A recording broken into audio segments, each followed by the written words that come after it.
Teka. Meron din sila ditong latest image ni Nessie. Ayan o. May article tungkol kay Lieutenant Colonel Jim Tannen at doon sa rancho na may skinwalker. Pwede ba manahimik ka na? Broken-hearted ako kaya wala akong pakialam din sa mga kalokohang sinasabi mo! Nakakainis talaga yung ugali ng mga nerd na walang ginawa kundi dada! Yan ang dahilan kaya wala ka mga kaibigan eh! Huwag kang ang feeling close sa akin dyan.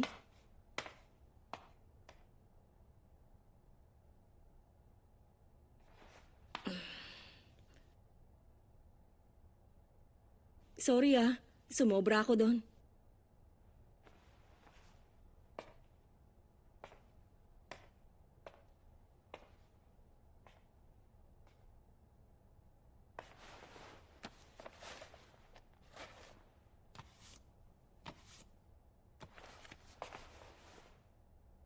Heto.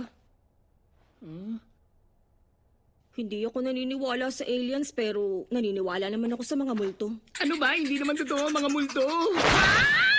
Ikaw! Sakit ko na nga yung weird ng trip mo tapos ay lakas pa na loob magbarahin ako! Pwede ba huwag mo nga malitin ang occult? Para lang sa kaalaman mo, espiritista lang naman ko ang lola ko, no? Ano? Nakakita ka na ba ng totoong exorcism? Grabe, ang tindi talaga! Yung mga sinasapian, parang kinukonversyon!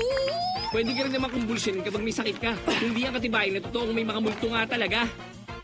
Pagsalita ko? Bakit? May alien na bang nagpasakay sa'yo sa UFO? Ang layo naman sa logic ng tanong mo. Engot ka ba talaga?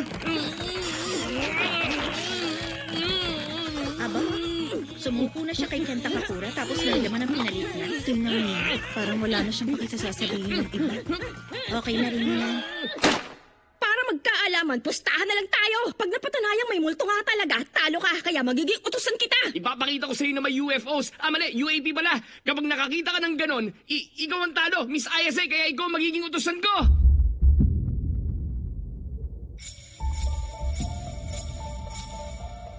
Ano bang klaseng lugar to? Nakakatakot naman dito. Saan parte naman naging UFO spot to? Ang Nagi Hospital and Sanctuary ng mga taong gusto makakita ng UFO. Kapag tumawag ka ng UFO sa bubuan, makakaranas ka ng abduction. Eh, ano ba yung abduction na yan? Yun ang tawag kapag kinidnap ka ng alien para pag-eksperimentohan ang katawan mo.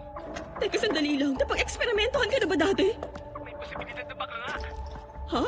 Marami kasi sa mga nakaranas ng abduction na lumalabas sa binuraang memorya. Hoy, hindi ka pa talaga nakakakita ng UFO, no?